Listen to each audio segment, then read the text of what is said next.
Yeah. So urban land planning system in Japan. This is the overall topic. Okay. So again, my name is Hitoshi Nakamura. I'm a professor of urban regional planning at SIT. So today, so I want to focus on this specific question. What is the role of land-use planning for flood risk reduction in times of accelerating climate change?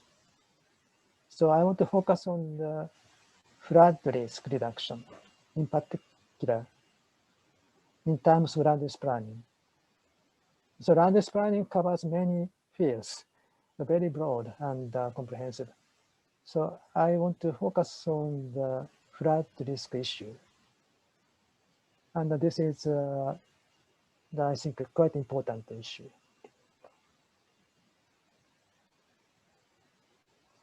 And basically, my presentation is based on this past conference presentation. This is a presentation slide used at the third European Conference on Flood Risk Management in 2016. And there are four authors. Three authors are in Shiga Prefecture government. I'll explain at the Prefecture government later. So this topic is about Shiga Prefecture, risk-based floodplain regulation of Shiga Prefecture in Japan. This is Japan. Japan has 47 prefectures. Prefecture means the local government between, intermediary government between central government and city and town local government, municipalities. So it means that each prefecture consists of many cities and towns. Japan has 47 prefectures. Tokyo is one of them. The Tokyo is a special, it is called the Tokyo Metropolitan Government. Tokyo is a special prefecture. And Shiga is one of the prefectures, Shiga Prefecture, located here, near Kyoto. I think everybody knows Kyoto, near Kyoto. And home to, it has the largest largest lake called Lake Biwa. This one, Lake Biwa. Lake Biwa is 670 square kilometers, occupying 1/6 of the entire prefecture. Very big. And approximately 500 rivers flow into Lake Biwa from the steep surrounding mountains. This lake is surrounded by mountains, steep mountains. And the 500 rivers flow into one lake, this lake. And the only discharge, this is outlet point of this lake. This is discharge point. That leads to be the Osaka Bay. And one of the unique aspects of those rivers is that there are 81 Tenjo rivers. Tenjo is Japanese word. Tenjo means ceiling. Ceiling. Tenjo river with beds above the mean ground level. It means the bottom of the river, the level of the bottom of the river is above the ground level. Please look at this picture. This is a very special picture. The railroads passing under the river. The river's ground is above the railroads. Those rivers were basically created by the land subsidence and the accumulation of the soils from the upper stream and so on. Anyway, there are 81 Tenjo rivers. And the length of most of these rivers is shorter than 50 kilometers, very short. So the occurrence of floods beyond the design scale or capacity of conventional flood control measures will be inevitable due to climate change. The Shiga Prefecture government made a basic policy for river basin management in 2012 and enacted the Integrated Flood Management Ordinance in March 2014. Ordinance means the order or rule made by local government. This is not national law, but it's kind of law made by the local government. That is called ordinance. The Shiga Prefecture government created the new, unique ordinance about the integrated flood management. And this ordinance includes land use and building regulation measures in order to promote flood risk reduction for excessive flood events based on the newly developed risk evaluation method. And this is the first challenge and achievement in Japan. That's why I'd like to share this new ordinance and achievement with you. And also, this ordinance includes land use planning and management aspects. There is important things that I want to explain.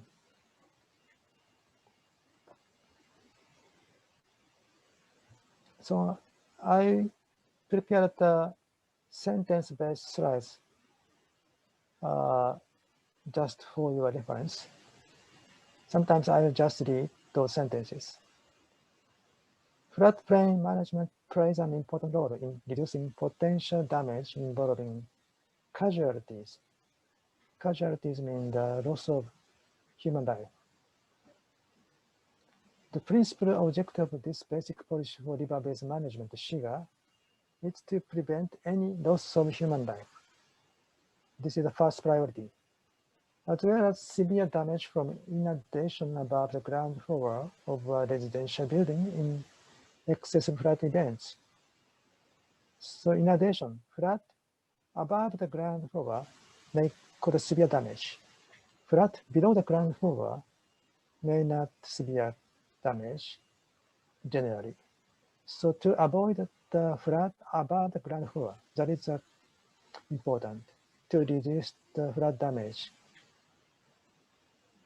And it consists of four basic measures. Discharge measures, detention measures, floodplain management measures, other non-structural measures. Discharge measures include embankments and channel excavations. Do you understand? Embankment to create the banks, levees. Channel excavation and digging the bottom river to make the smooth flow. And retention measures include retention ponds and flood prevention reservoirs to create the large ponds to store the flood water. That are the retention measures. Those are conventional measures.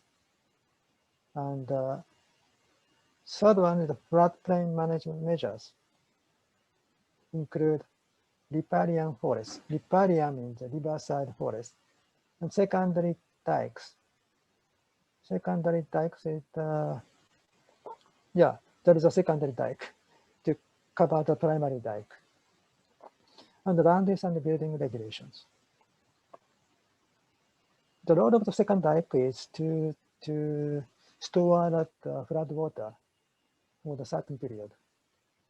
And the land use and building regulation. This is the main topic for this lecture. And other non-structural measures include evacuation system, disaster response drills, education, and risk communications. Those are very important. And in this study, I focus on land use and building regulations in particular, but the significant floodplain management measures. From a historical viewpoint, the elevation of the site to a ground floor of a building had been commonly conducted in areas affected by floods in the past. This is a conventional traditional knowledge for the local people who always are affected by flooding. But in recent years, due to the reduction of serious flood inundation by the progress of structural measures against a certain design size floods, many buildings have been constructed in high-risk areas. Do you understand the meaning of this sentence? This is very important. So thanks to the very strong embankments and traditional measures, many buildings tend to be built in high-risk area. Ironically, this is a kind of the whole sense of risk. So the very strong structure measure created the new risk. So, and this new risk can be realized due to climate change, which caused that excessive rainfall events. So taking into consideration the effect of climate change, it is important to disseminate appropriate flood risk information in order to raise the awareness of local people and to introduce effective land use and building regulations for excessive flood events. So we should recover the conventional knowledge for the flood risk again in the new context due to climate change. That is the challenge of land use planning.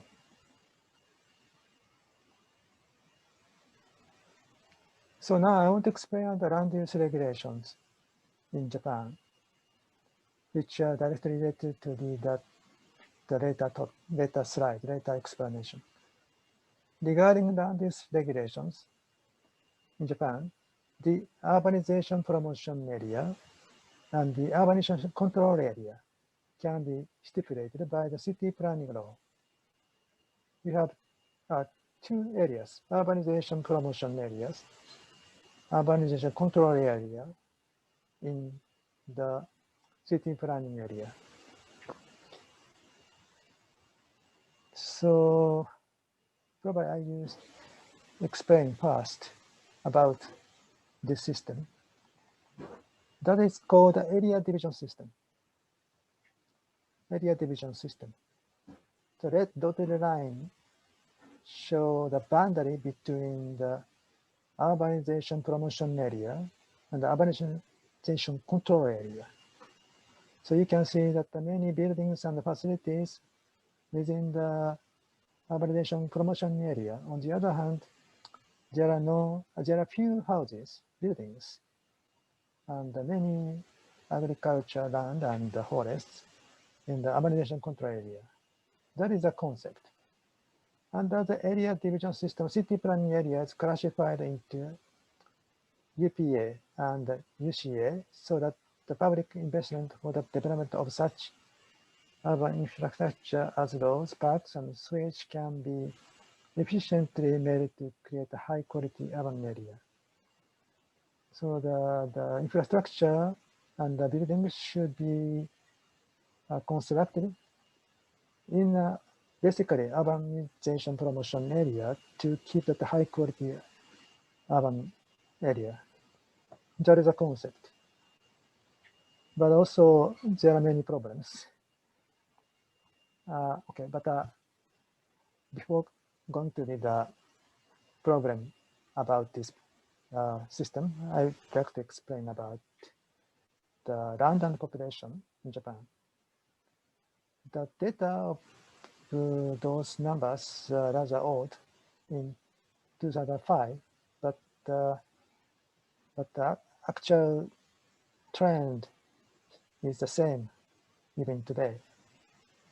Please look at the upper left side pie chart. That shows the area. The national total area is about 377,000 square kilometers in Japan.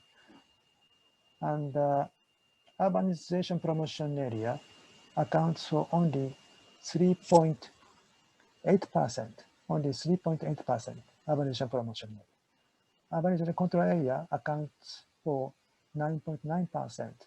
So in total, about 14%, only 14%. So urbanization promotion area, urbanization control area would account for only 40%. But please look at this right side pie chart.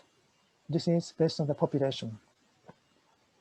So Japan, we have about 127 million in total, and about 2/3 of population living in the urbanization promotion area, and about 3/4 of total population live in the both urbanization promotion area and urbanization control area.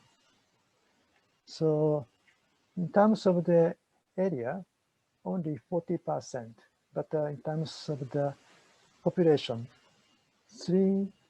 about 75% of people live in the urbanization promotion area and urbanization control area.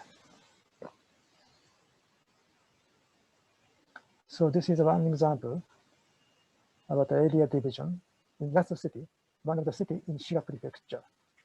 So this side, that is the boundary between UPA and UCA. This side, right side, shows that the urbanization promotion area. You can see many buildings and facilities, but in the urbanization control area, you can basically see that the agricultural lands, paddy fields, and so on. And this is master plan for city plan area in Hikone-Nagahama, one of the region in Shiga Prefecture. This area shows the area of the city planning area. And you can see red area within this city planning area. Those are urbanization promotion areas. Urbanization promotion areas. The rest of the area is equivalent to the urbanization control area and others. Green shows the forest area and so on. On this map, yellow means that the residential area, mostly in the urbanization promotion area. And how to secure, how to achieve this system? That is that is based on the development permit system. The area division system is enforced by the process of issuing a development permit. Prior to land development or subdivision of land for construction of buildings, such act is called development activities. A person who will implement the development activity must obtain permission from the local government, but there are some exceptions.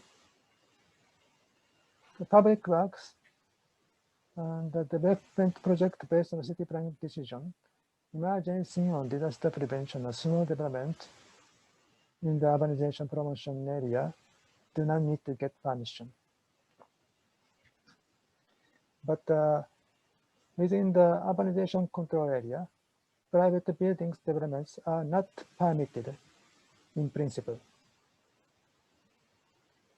But there are some exceptions. Example of the exceptions are daily service facilities for nearby residents, including small shops and restaurants, mining or tourism facilities, agriculture, forestry, or fishery facilities, and houses for farmers and their families. Actually, there are many houses for farmers and their families. So even in the urbanization control area, we can observe many houses due to these exceptional conditions. That is the issue, the problems. But anyway, we have this area division system. And this is the important background for my later explanation. Okay, now I'm going back to this slide.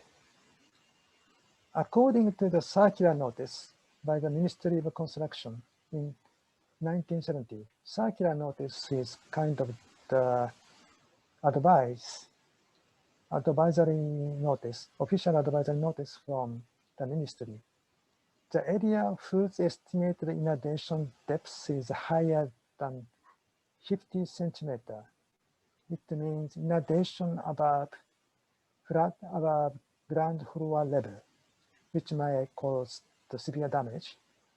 And if the precipitation intensity, rainfall intensity, is about 15 millimeters in 1 hour, it means about the 10-year flood, 10-year chance flood. 10-year flood means the probability, 10% probability flood should be prohibited from inclusion in the urbanization promotion area. Do you understand? This is just a notice by the ministry. Ministry of the Construction advised that the high flood risk area should not be included in urbanization promotion area.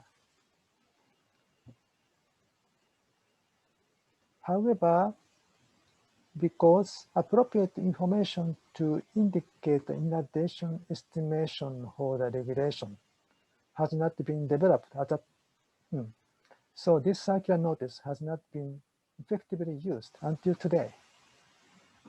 So this is just concept, but without that appropriate information about flood risk, the local government cannot introduce the land use regulation. That is the issue.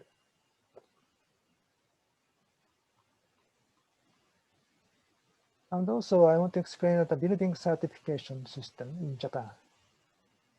Building owners are required to have their construction plans checked in advance to ensure that they conform to the Building Standards Act and other construction-related laws and ordinances. So every building owner needs to get the permission from the local government before starting construction.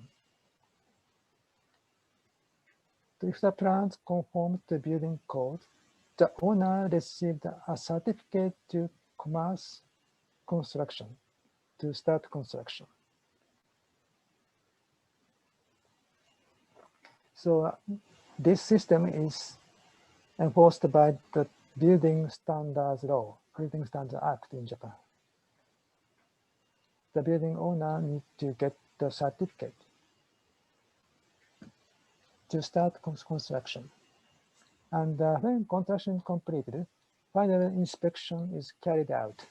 After confirmation that the building conforms to building laws and regulations, the owner received a certificate indicating that the building has passed the final inspection.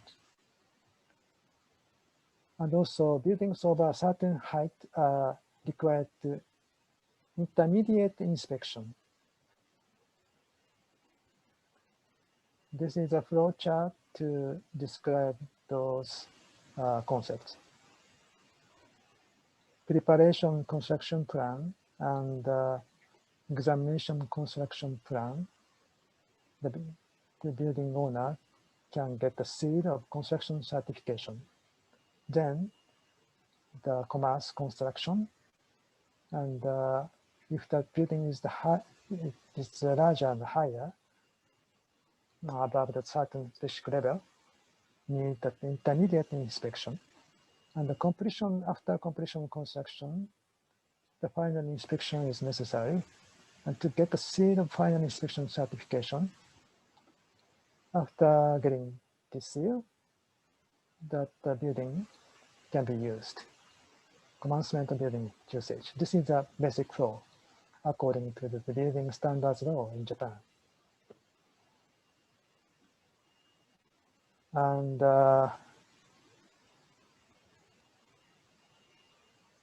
regarding building regulation, according to Article 39 of the Building Standards Law, disaster risk reduction priority districts can be designated by the local government for natural disaster high-risk areas. So, building standards law in Japan have the Article 39 that allows the disaster to designate the disaster risk reduction priority district by the local government. In the disaster risk reduction priority district, the construction building is strictly regulated because that area is high risk area against that specific natural hazard. The circular notice by the Ministry of Construction in 1959 clarified that the regulation standards based on the inundation depths and fluid force. Fluid force means that strong water pressure force.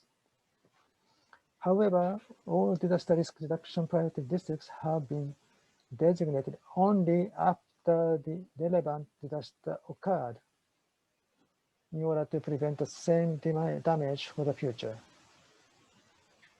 Do you understand this? The building standard law have that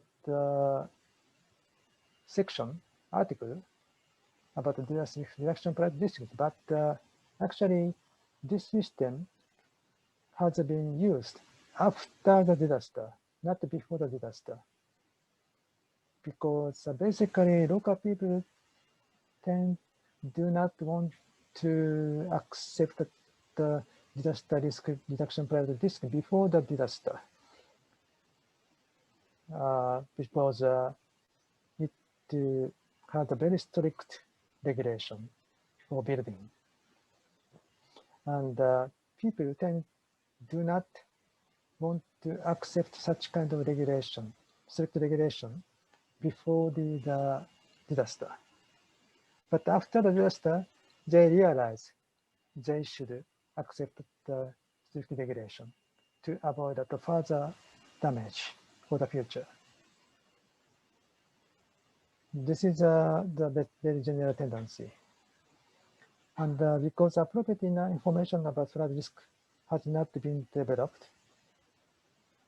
The circular notice has not been effectively used for prevention measures.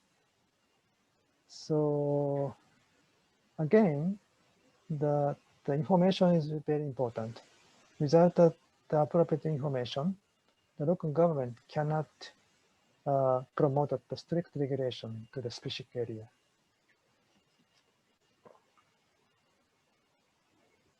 So I'm going back to the Shiga Prefecture. So it is necessary to develop an effective method to evaluate flood hazard risk to provide a basis for land use and building regulations. So before introducing the land use and the building regulation, we should establish the effective method to evaluate flood risk. So that the Shiga Prefecture government developed a numerical model to calculate flood risk by dividing Shiga Prefecture into 50 meters and 50-meter grids.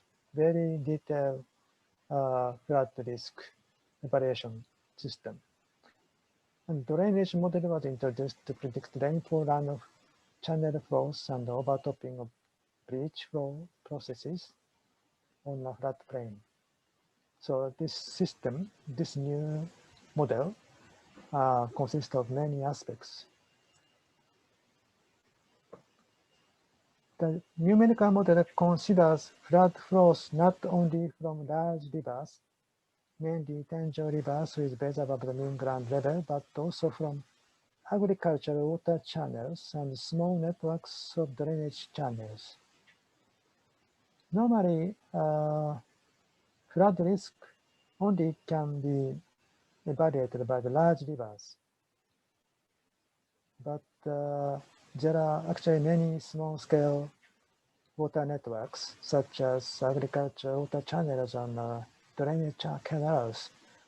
Those might have that severe floods in addition to the large-scale river.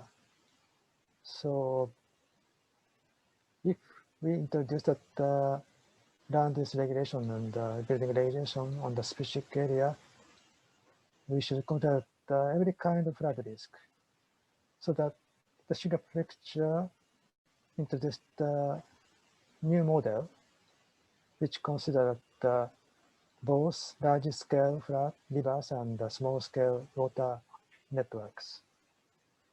And this is a very unique aspect.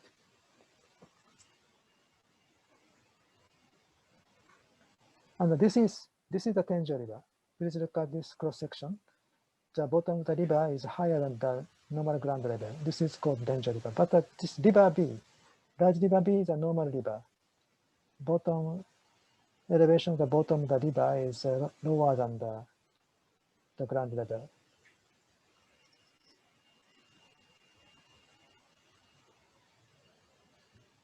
And also, I'd like to explain about some technical aspects. The Shiga Prefecture government formulated information about the space-time distribution of the various return period floods. Return period floods mean the probability of floods, such as 10, 30, 50, 100, 200, 500, 1,000 years based on rainfall data in the past. 1,000-year flood does not mean the which occurs every 1,000 years. It just shows the probability, just 0.1% chance. And the rainfall events with 200, 500, and 1,000-year return periods were set at 1.2, 1.5, and 1.8 times the rainfall size with a 100-year return period. 100 return period is the basis for the further flood events, rainfall events. The probability of occurrence of each flood event was evaluated by means of its return period for rainfall size. And also, the magnitude of damage can be classified into 5 levels, level 1 to level 5. Level 1, it means less than 0.1 meters. parameter, just 10 centimeters, less than 10 centimeters, indicates no damage, no damage. Level 2, 0.1 meters to 0.5 meters, indicates damage from inundation below the ground floor of a building.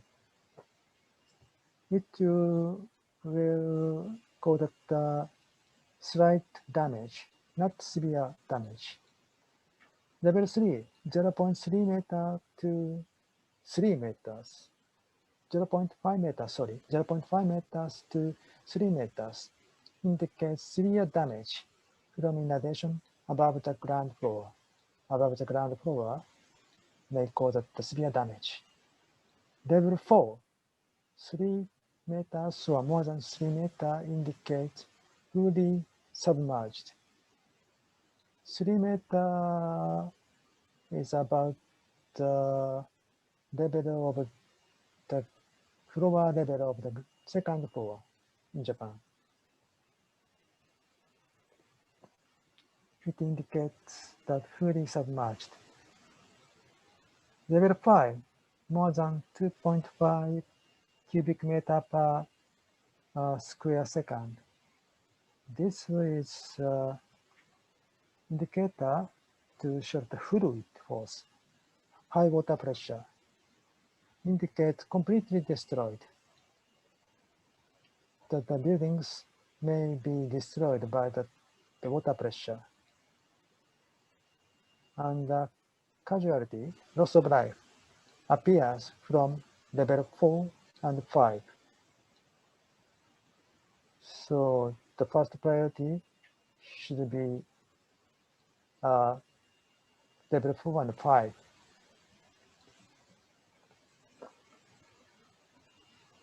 This map shows the level 3 area in Shiga Prefecture.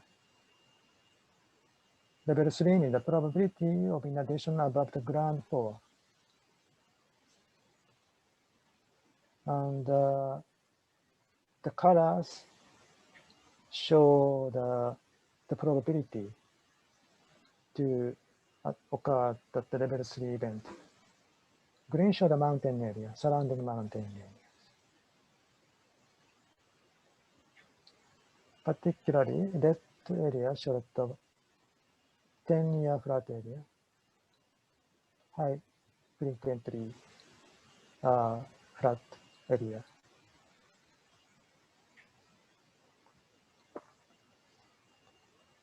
By computing the rainfall runoff and inundation process, the flood hazard risk of each mesh point will be specified in terms of matrix element. That is called the risk matrix. The rows of the matrix correspond to the occurrence probability of various floods based on H rainfall size. The columns indicate flood damage levels from 1 to 5. This is risk matrix.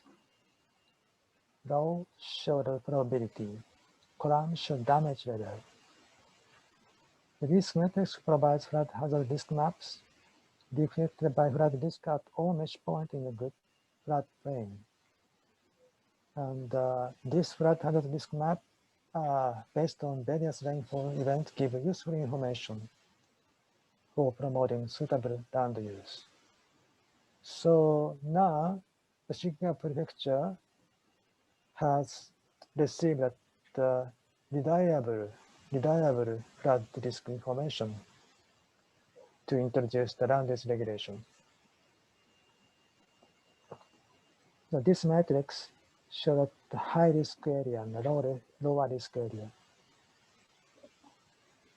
The dark red indicate the higher risk, and pale yellow shows the lower risk based on this risk matrix.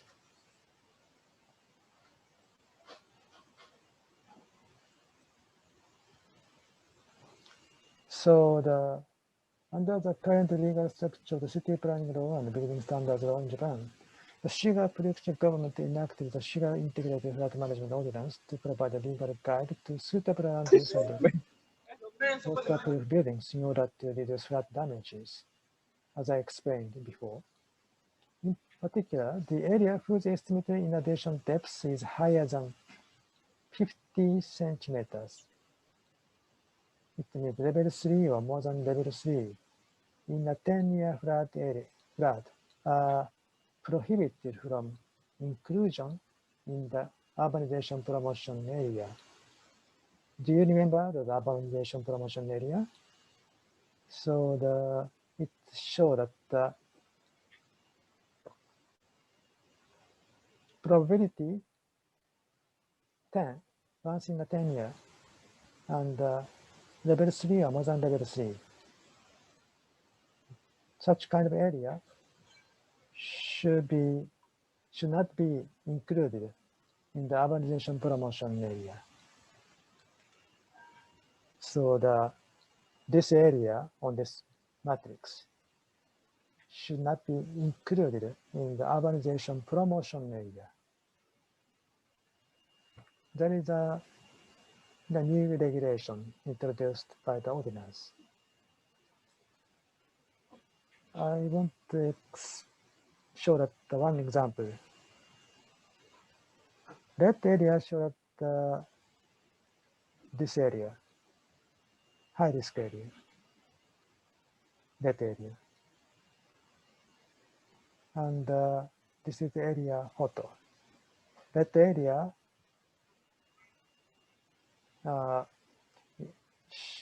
is same as that these red areas. Obviously, this area should not be developed for the urban land use, obviously, but it must be, high risk area. But actually, if there's no regulation, probably this area will be developed for the new residential area for the future. So that's why that the Shiga Prefecture introduced the land use regulation to prevent the new development. And this area should not be included in the urbanization promotion area. It should be in the urbanization control area. That is the concept of the land use regulation. But without that very reliable risk evaluation, the government cannot introduce such land use regulation.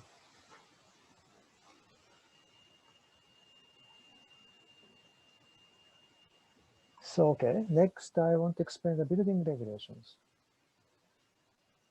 According to the ordinance, based on Article 39, as I explained before, Article 9 of the Building Standards Law, the prefecture governor is endowed with the right to designate the flood risk reduction priority district for the area whose estimated inundation depth is 3 meters or greater than 3 meters. It means level 4 in a 200-year flood, 0.5% chance flood, a relatively low frequency flood, but high impact flood. And on this matrix, such area is equivalent to this area,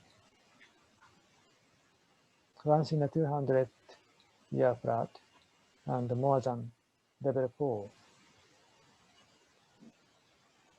So loss of human life will appear on this area.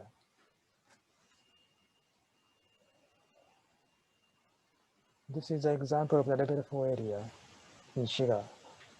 Red area shows the level 4 area. And the darkness of the red shows the depth of the water.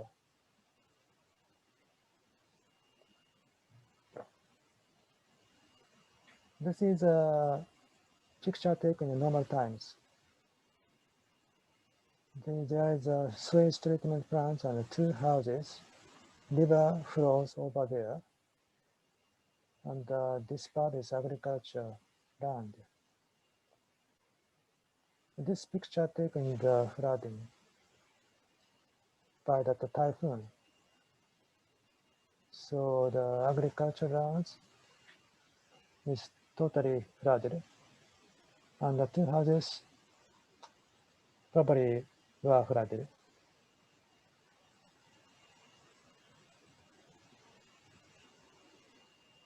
And to designate the private district, the government needs to get the consensus from the local people. So because the designation of building regulation requires community consensus in the area, the prefecture administrative staff is promoting committee meetings and workshops for consensus buildings in several nominated districts. The guy standing over there is from the prefecture government. He explained about the flood risk of the region, of the area, to the local people. And they discussed the flood risk and the evacuation plan and so on. I will explain about this committee activities later, more in detail. After the designation by the consensus building, the governor had the right to check the waterproof structures with the elevation of the ground level of the site or the ground floor of the building, or to create a safe evacuation space above estimated inundation level of each house scheduled for construction in the area. I'll explain this, okay, by using the next slide to show that the diagram. So this single one-story building is not allowed to be built in the level 4 area because there's no space for evacuation. But this 2-story building is accepted because the people can evacuate to the 2nd floor in the event of flooding. This is okay. The circle, red circle means that okay. The X means that not acceptable. But even that single one-story building, this is okay. Why? Because it has the shelter nearby. People can easily go to the 2nd floor of the shelter. In this case, the single story, one-story building is allowed, accepted. So this is a building regulation in the priority area. So basically the 3-meter water depth is the important threshold. 3-meter means that below the 2nd floor. So if the water level is below the 2nd floor will be get a safe evacuation space.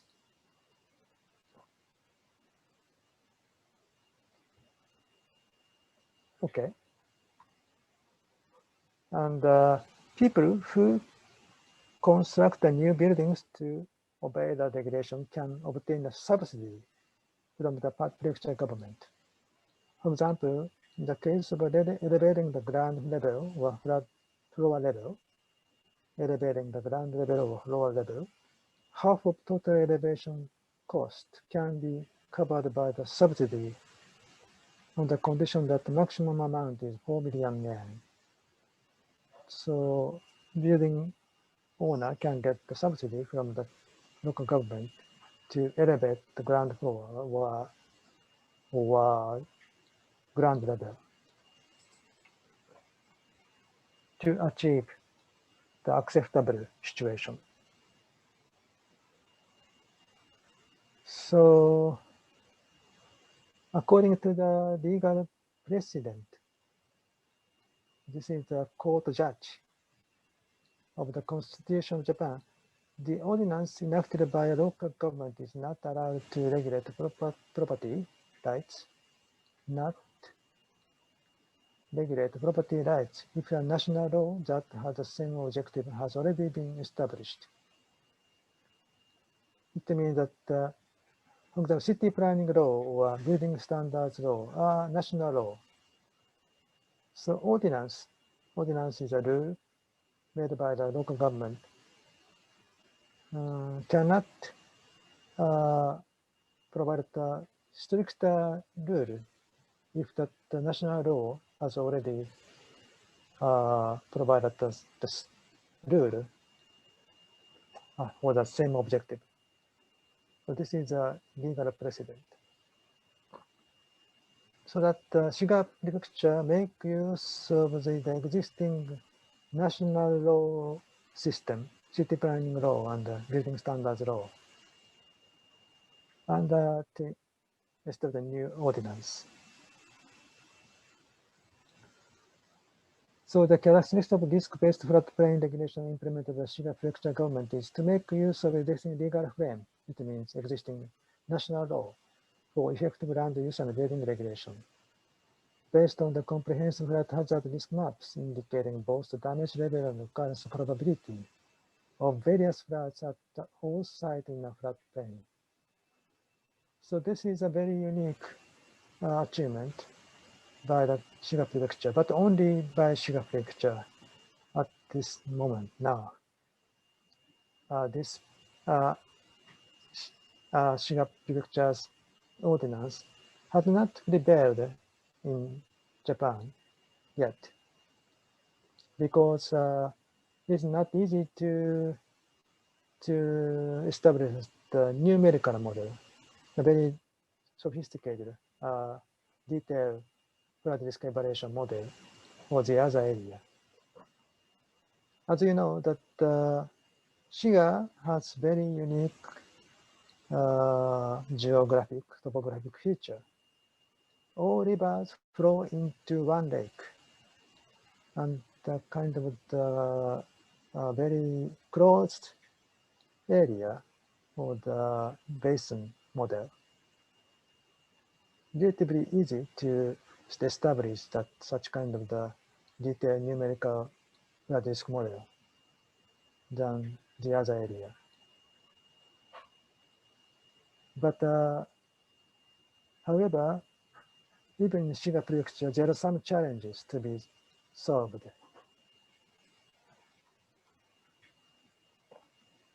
One is the threshold level problem. Building regulation based on Article 39 of Building Standards Law require that the threshold level for the regulation, that is 3 meters. 3 meters regulated strictly, while the building whose estimated inundation depth is lower than 3 meters is not regulated at all. For example, 2.9 meter is not regulated at all. There is no significant difference between 2.9 and 3.1, actually. In terms of regulation, the 3-meter mark of inundation depth is significant, although the level of flood risk is continuous. So if we introduce the regulation, we need to show that the specific threshold. But risk always is continuous, not significantly change between above or below the specific threshold. So this tends to make it difficult to build a consensus among local people when designating the flood risk reduction priority district. And new building regulation system is at a specific threshold level of flood risk should be considered. This is a new challenge which has not been solved. And next one is a technical matter, fluid hose. In Shiga, there are many rivers with bed above the mean ground level, that is Tenjo River. And those rivers are estimated to cause strong fluid force. When the river levee will be breached. But, and also Shiga ordinance introduced that the level 5 area based on the fluid force. But they have not been introduced actually because the evaluation of fluid force has not been reliable enough for the basis of regulation. This is a research issue, research challenge. Research about fluid was necessary to establish the reliable evaluation. Excuse me. For example, this map shows that the level 5 area, that area. And this picture shows the same area. On the right side, you can see the river bank. And this is the Tenjo River. If this bank will be broken, breached, the very strong water pressure may occur to destroy the buildings over there. That is caused by the fluid force. But based on the scientific achievement today, the government cannot get reliable information about the damage caused by the fluid force. That is the challenge. And the last one is a real estate transaction flood insurance issue. Shiga Integrated Flood Management Ordinance stipulated the obligation that real estate agencies should make efforts to give their customers appropriate flood risk information prior to a real estate transaction. This is a good aspect. The Shiga Prefecture has already introduced the information system when the real estate transaction occurred.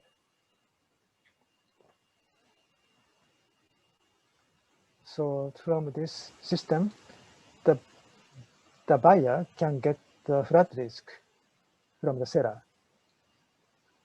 This is a good system. However, in terms of flood insurance, there is no specific policy for promoting a positive link between the comprehensive flood hazard risk maps and existing flood insurance system in Japan. Flood insurance plays a significant role for the recovery from flood damage. The effective policy for promoting flood insurance should be considered. And after the 2016, this presentation was held, the situation has been changing. This year, the flood insurance company started that new policy, which achieved the direct link with the flood hazard risk, flood risk, with the premium, the insurance cost. So insurance cost, flood hazard insurance cost is directly related to the flood risk. The insurance company started a new policy this year. So probably you might be a little bit tired, but I want to explain more slides about the resident attitude. I have explained the Shiga Prefecture new ordinance from the viewpoint of the local government. But from now, I want to explain about this ordinance from the viewpoint of local people.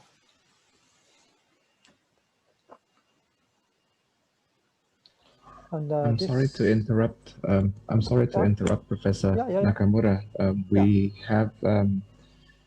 We have about 5 minutes left before we move on. Before we must move on to the next session. So sorry about that. Thank you for your understanding. So, what time? 35. May I start from 35? Yes. Yeah. Please take a short break. Thank you. No. I don't mean to take a short break. I mean we also in addition to your lecture, we also need to have a question and answer session. Yeah. And so I'm just asking you if you could please speed up a bit because You mean because we are running out. Okay. I misunderstood. Thank Sorry. you. Yeah. Thank you. Okay, I will continue. Okay. Based on the another conference, this from now I want to explain about some slides based on another conference outcomes. This slide shows target districts in Shiga Prefecture, 6 target communities. We did the questionnaire survey. This is typical from community activities. There are 2 lines. On the left side, you can find that measures for preparedness, including evacuation planning. On the right side, you can see the measures for land use control. And after several meetings, the local people reached a consensus about the documentation of the plan for flood resident community. And then this plan was reviewed by the authority, and the flood risk reduction priority district will be designated by the governor. So there are many local people's community activities before the consensus buildings. For example, they examined the actual situation in the community, the village. They found that the elevated ground level, check that the elevated ground level.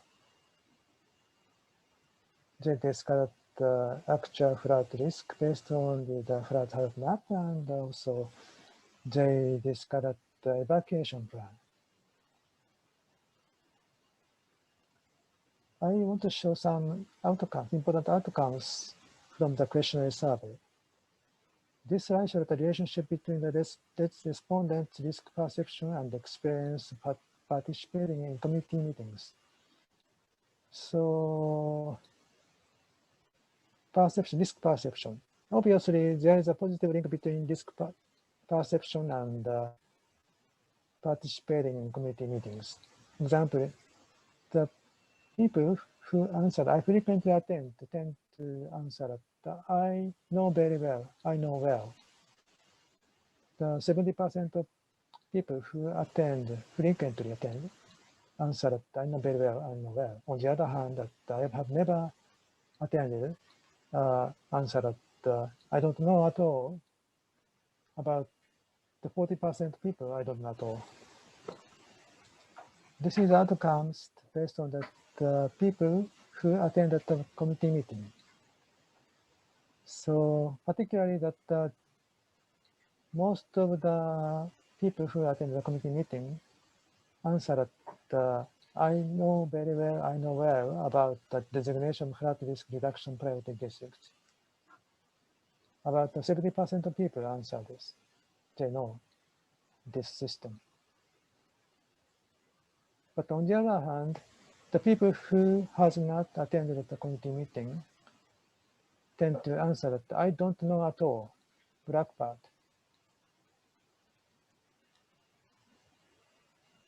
This is try show that the positive outcome expectancy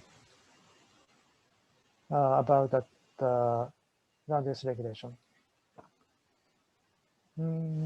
Basically, for example, this part should I strongly agree. This part should I agree. And for example, reduce casualty, human loss due to floods. Most of people, about 90% of respondents answer that I strongly agree, I agree. But, and also provide opportunities for residents to think about floods, reduce priority losses due to floods.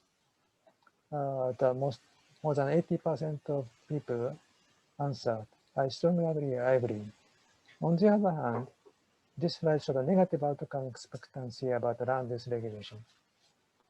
For example, damage should not decrease without widening river widths over digging riverbed, even if the land use is controlled. About 80% of respondents answered, I strongly agree and agree. And damage should not decrease without dam or embankment, even if the land use is controlled. About 70% of respondents, I strongly agree and agree. It shows that still that most of the people relies on the conventional structural measures such as widening river or excavation or building the dams and so on. Even though that the land use measures are to be the important measures, still that the conventional structural measures tend to be seen to be important for the local people. So that this is the topic for the lecture. What is the role of the land use planning for flood risk reduction in times of accelerating climate change? The Shiga Prefecture government challenge probably show that many implications on this question. And that's why I show that approaches to flood hazard mitigation. This is a general information just for your reference. I think that there are many measures which might be that related to the land use planning and management. Still, I think that even though that the conventional measures such as conventional guide measures such as guide flood water by building levees, flood walls, channel enlargement, and lessen flood waters, reduce flood waters through upland runoff control measures, including inundation. Those are conventional flood control measures. But other measures are all related to the land use regulation and land use management, land use planning. So I think that the role of the land use planning is very important, significant to reduce flood risk in terms of the accelerating climate change. So that is the last slide. Thank you very much. Thank you for listening. Wow, thank you very much for your very informative lecture, and thank you very much for keeping up. Thank you very much for keeping up with the time frame. Yeah, it was a very comprehensive lecture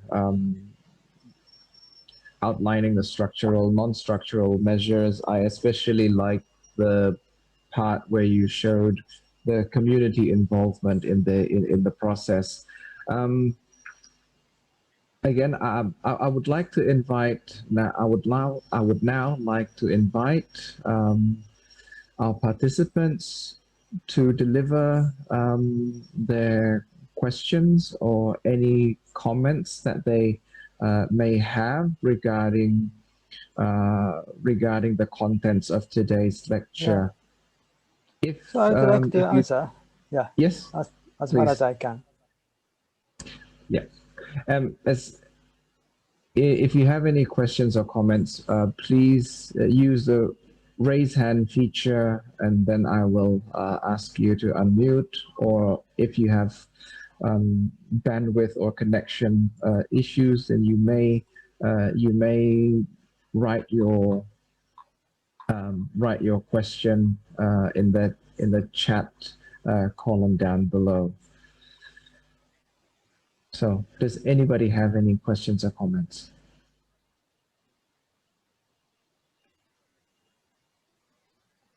I see we have one hand up. Please unmute yourself and deliver your question, Devi. Okay. Okay. Yeah. Can you hear me clearly? Yeah. Oh, okay. Yes. Please. Thank you so much for the opportunity being lectured by Professor Nakamura from SIT University. It's a great lecture, and I've actually got some questions to ask. We've all learned that land use is very important in every country, and in Japan too. But in many cases, like in Indonesia, we can find like misuse of land use. For example, that the land use that's supposed to use for the agricultural in Indonesia, we use it as a residential because of the population growth. So what my questions is would be, in your perspective, do we prioritize the people first, or do we prioritize the regulation first? Because Jane Jacobs, she's an urban activist. She said that planning is built for the people. Thank you. Yeah, good question. Yeah, that's a question that I'm actually interested in. Yeah, difficult question, actually. I should say. Yeah, okay. Now we are facing the COVID-19 pandemic. Still, we are facing that how to achieve the balance between the economic activities and preventing the infections. That this is a kind of same thing.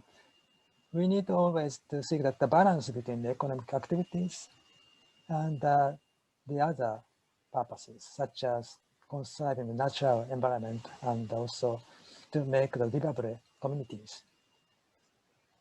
But so that is the role of planning and the planner.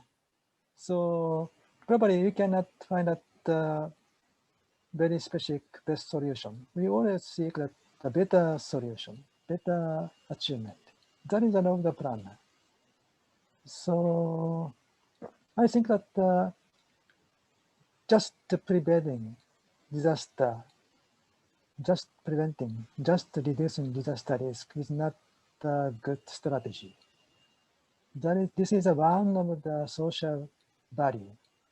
We always seek that the important several social value at the same time to make a livable environment, like Jane Jacobs insisted. That is very important. And also to make that a good foundation for the economic activities. That is important. And to keep that equity, the equality, to the gap between the rich people and the poor people, to not make, to reduce the gap between the rich people and the poor people. That is an important social value. So we always seek how to balance those social values.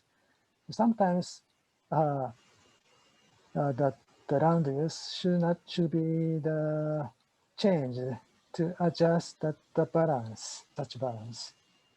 But again, I want to say that we always seek that the good balance. So probably this is the answer that I can do for you now. Is it okay, David-san?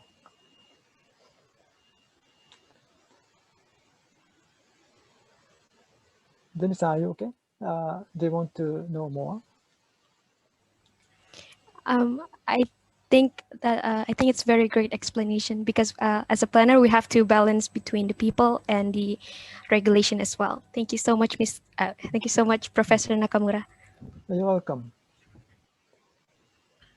Thank you, Devi, for the question. Thank you, Professor Nakamura, for the response.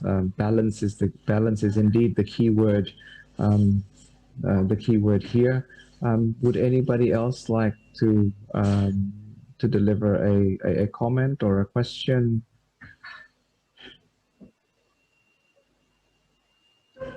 So I want to have additional comment. May I speak? Yes, please. Yeah, in terms of climate change, we should change such balance. That is the topic of my today's lecture. So the balance might be changed due to the situation. Okay, thank you. Thank you for the additional comments. Again, I invite participants to deliver a question or two to Professor Nakamura.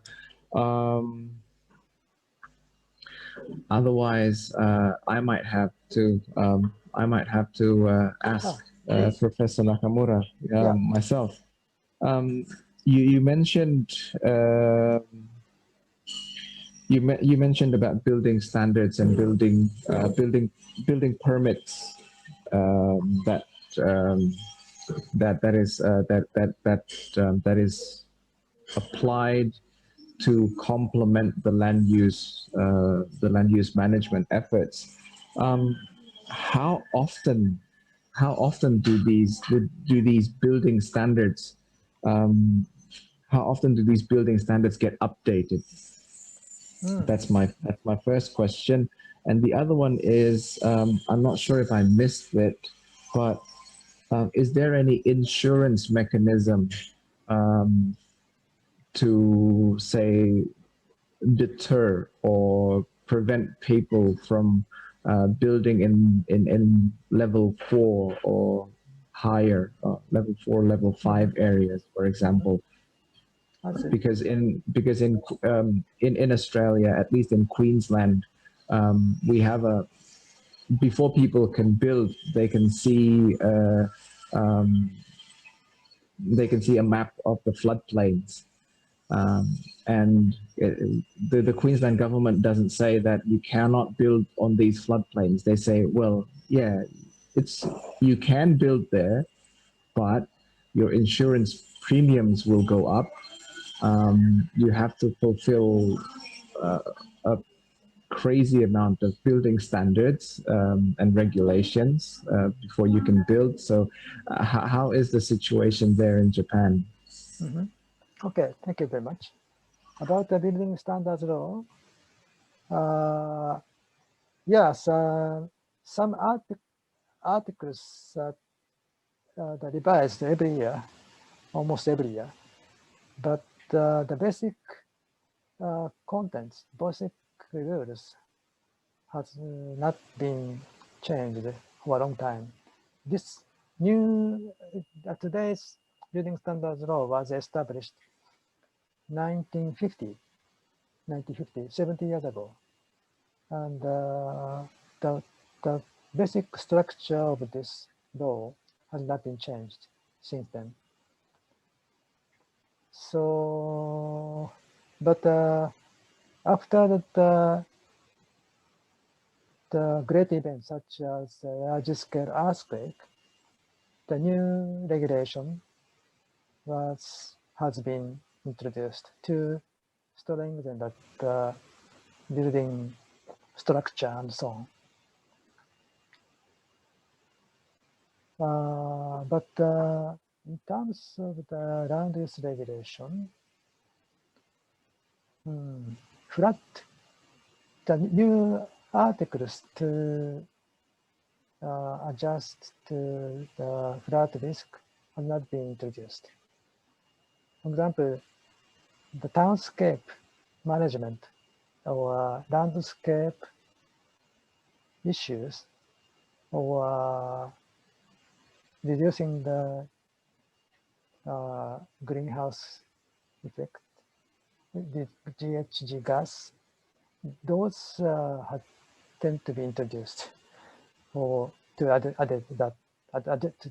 make additional regulation. But in terms of the flood risk, there's no specific regulation at this moment. That is an issue. I think that the new regulation, which should apply for that flood risk reduction, should be introduced in the building standards law in Japan. The background, I think that I need to explain about the background about the flood risk management in Japan.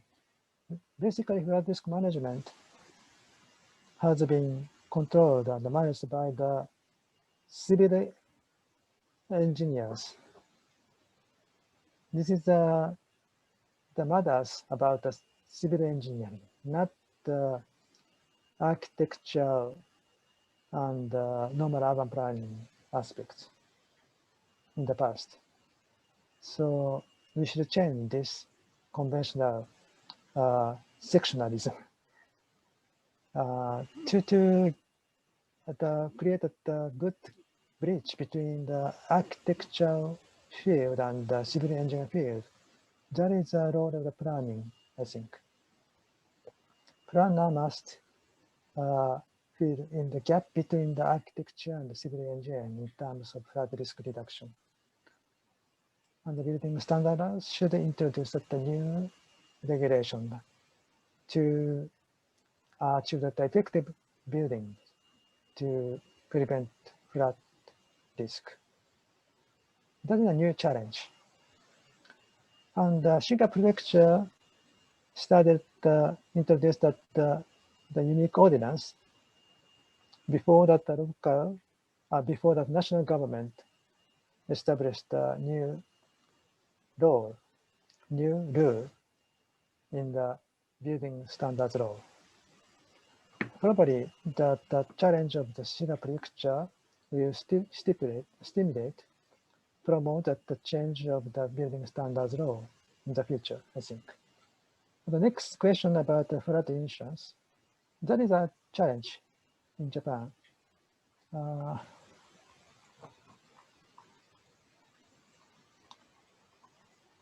I think that Australia or United States has already introduced that the positive link between the flood insurance and flood risk. But in Japan, we have not introduced such positive link yet. But this year, so after facing the many severe flood event in recent years, the insurance company in Japan changed the attitude. They started a new policy, but still very limited. They just refer to the flood hazard map to decide the premium insurance cost, and they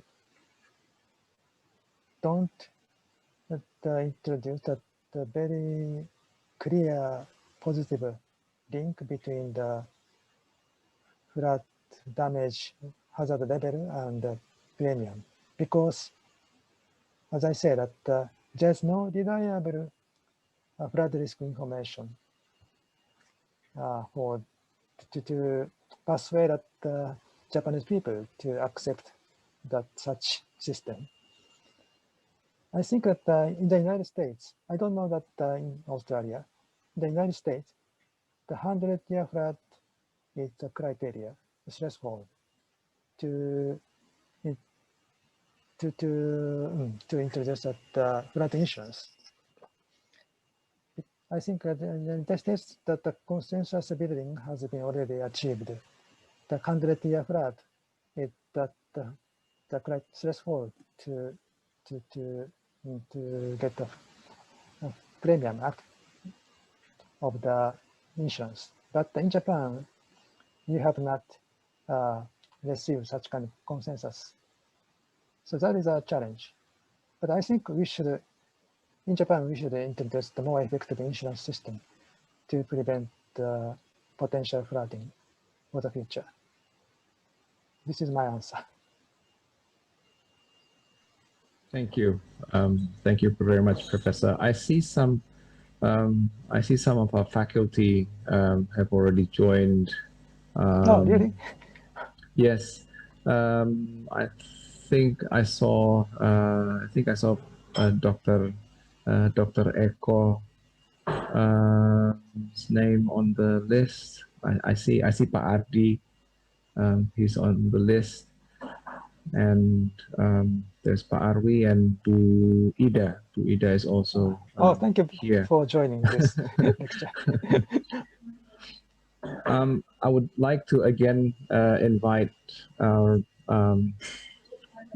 participants, or maybe questions from our staff, from our faculty, if there are any questions or comments. You may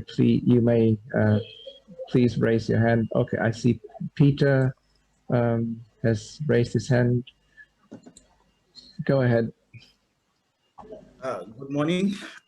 Morning. I'm so sorry. I've got technical problems, so I'm not going to turn on my camera. No problem. So sorry. Yeah. Okay. Thank you so much for the wonderful information. I really learned a lot on cases in Japan, and I know that flooding can be a natural cause or a human cause in minimal or minority. So I would like to know what can be the most paramount approach, or what is the most paramount approach Japan really consider when conducting flooding or flood management? And the other question is, do in Japan, do you conduct flood risk assessment?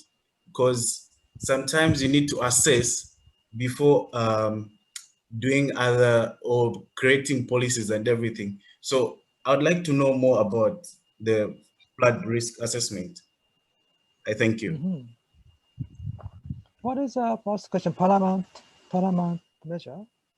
Yeah, like the paramount approach that Japan really consider when conducting flooding management, like the very first approach that Japan really consider when people talk about. I think short answer is that how to flood risk management integrate into spatial planning, land use planning. That is a very important issue.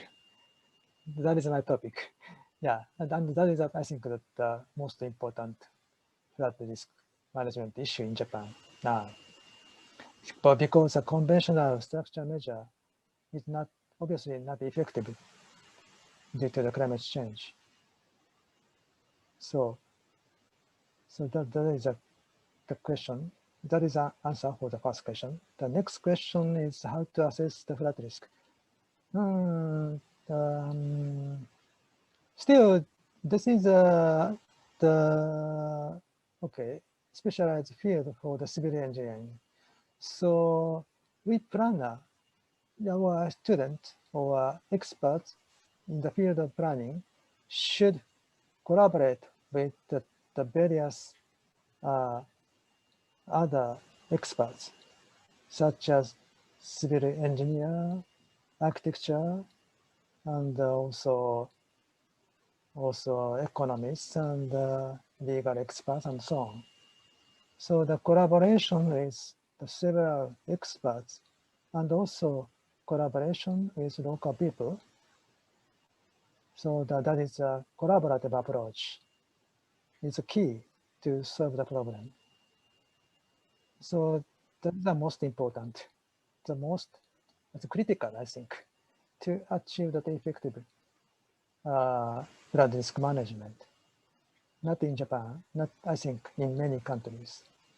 I think all countries in the world, I think. Is it okay? My answer is enough for you. Your question is very difficult. It's okay for now. It's okay. It's fine. Thank you so much. Thank you.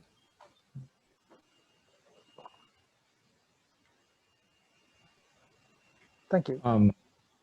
Thank you very much, Peter. Thank you very much, Professor, for the response. Just to let you know that some of these students, I have asked some of these students to prepare their questions beforehand. So oh, really? that's why they may come up with really challenging questions. We still have some time for an additional question or comment. Again, I would like to invite anyone. I know that this is a good mixture of regular courses and some international courses. Peter is one of our international program students.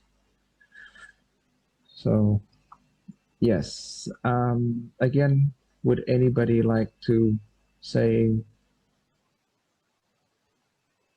or maybe since I see Pak Eko here, can I ask Pak Eko to deliver maybe a word or two of commentary?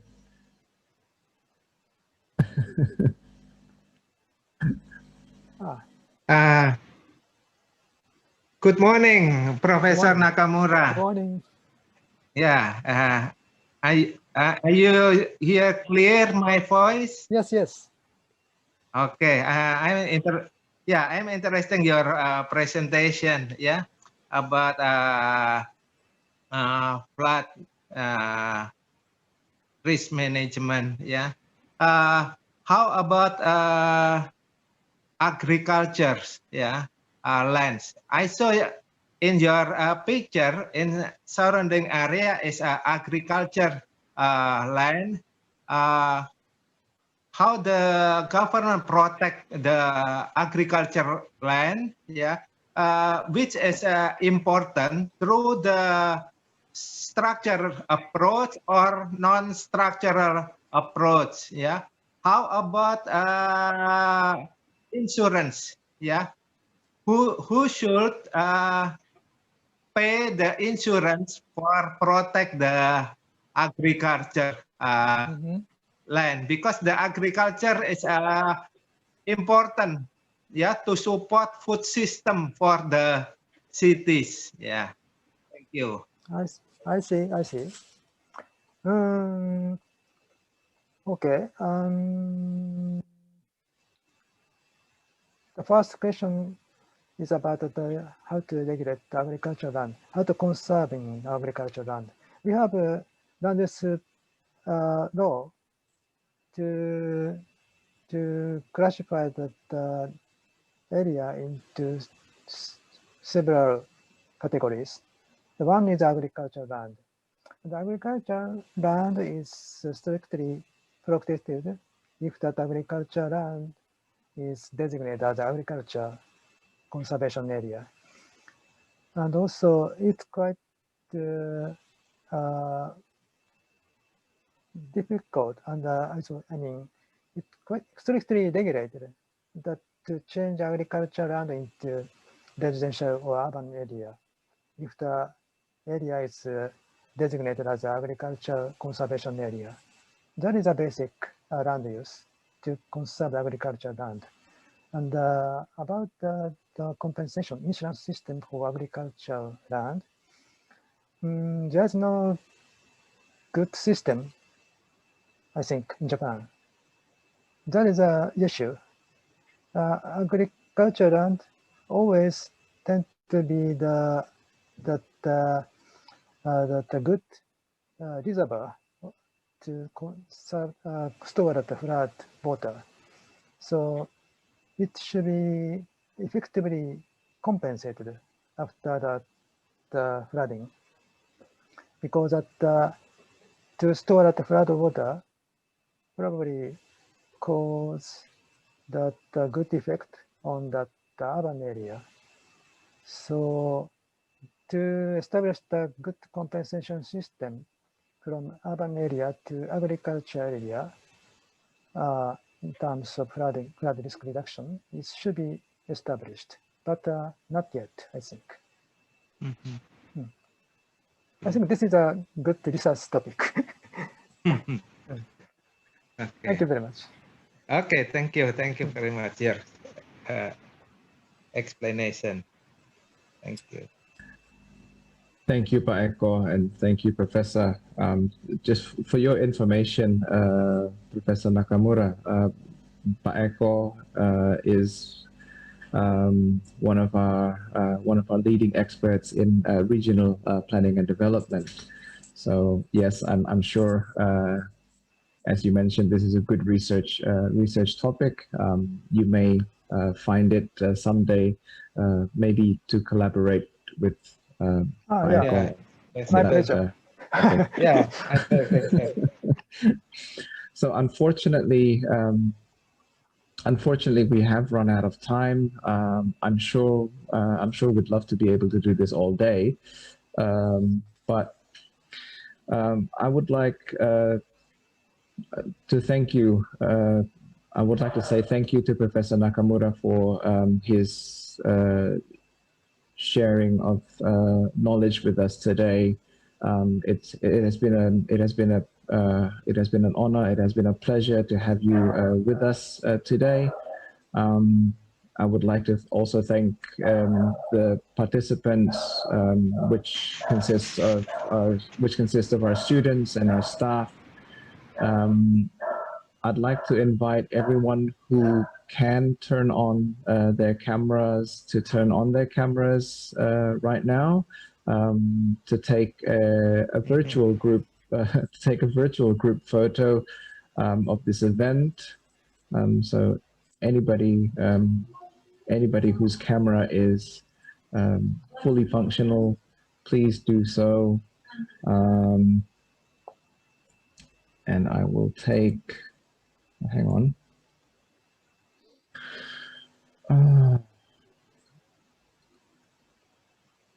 Okay. Right. So there are about 5 screens. So I think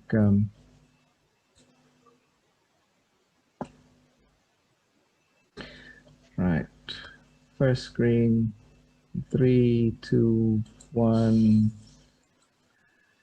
And now, second screen. In 3, 2, 1.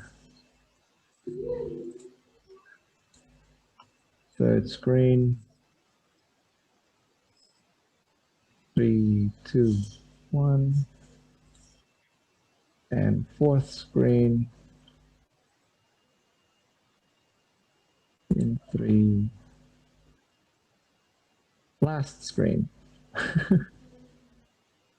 3, 2, 1. Awesome. Let me just get back to the first screen. Again,